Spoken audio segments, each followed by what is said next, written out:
कक्षा 12वीं भौतिक विज्ञान चुंबक महत्वपूर्ण प्रश्न बाय शिरन मैम।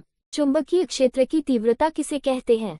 चुंबकीय क्षेत्र में किसी बिंदु पर रखा एकांक उत्तरी ध्रुव परीक्षण ध्रुव जितने बल का अनुभव करता है उसे उस बिंदु पर चुंबकीय क्षेत्र की तीव्रता कहते हैं।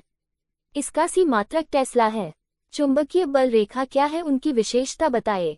चुंबकीय बल रेखाएं चुंबकीय क्षेत्र की दिशा को दर्शाने वाली काल्पनिक रेखाएं होती हैं।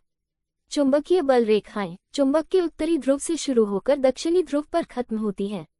चुंबकीय बल रेखाएं त्रिआयामी होती हैं। चुंबकीय बल रेखाएं आमतौर पर चुंबक के सिरों पर केंद्रित होती हैं। चुंबकीय बल रेखाएं कभी भी एक दूसरे को नहीं काटती।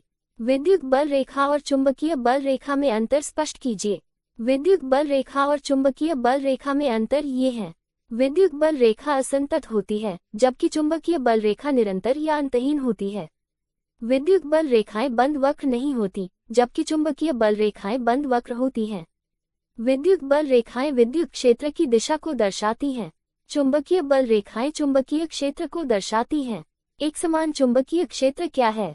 जिस चुंबकीय क्षेत्र में सभी बिंदुओं पर समान शक्ति और दिशा होती है उसे एक समान चुंबकीय क्षेत्र कहते हैं।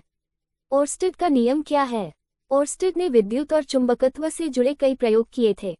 इनमें से एक प्रयोग में उन्होंने देखा कि जब धारा ले जाने वाले तार के पास कंपास की सुई रखी जाती है तो सुई विक्षेपित हो जाती है। इससे पता चलता है कि तार से चुंबकीय क्षेत्र उत्पन्न हो रहा है। एम्पियर का नियम क्या है? एम्पियर का नियम कहता है कि विद्युत धारा द्वारा उत्पन्न चुंबकीय क्षेत्र उसके परिमाण के समानुपाती होता है तथा इसका समानुपातिक स्थिरांक मुक्त स्थान की पारगम्यता के बराबर होता है। मैक्सवेल का दक्षिणावर्ती पेंच का नियम बताएं। मैक्सवेल का दक्षिणावर्ती पेंच का नियम बताता है कि दक्षिणावर्ती कॉक पेंच को इस तरह घुमाने पर जिस दिशा में हाथ का अंगूठा घूमता है वही बल रेखाओं की दिशा होती है। दाहिने हाथ का नियम लिखिए।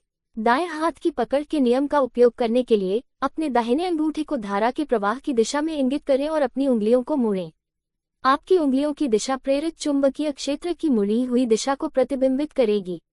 दाहिने हाथ की हथेली का नियम लिखिए। इस नियम के अनुसार यदि हम अपने दाहिने हाथ की हथेली खुली रखकर तथा अंगुलियों को परस्पर इस प्रकार फैलाएं कि अंगूठा चालक में बहने वाली धारा की दिशा की ओर तथा उंगलियां उस बिंदु की ओर संकेत करें जहां चुंबकीय क्षेत्र की दिशा ज्ञात करनी है, तो चुंबकीय क्षेत्र की दिशा खुली हथेली के लंबवत तथा हथेली के बाहर की ओर होगी।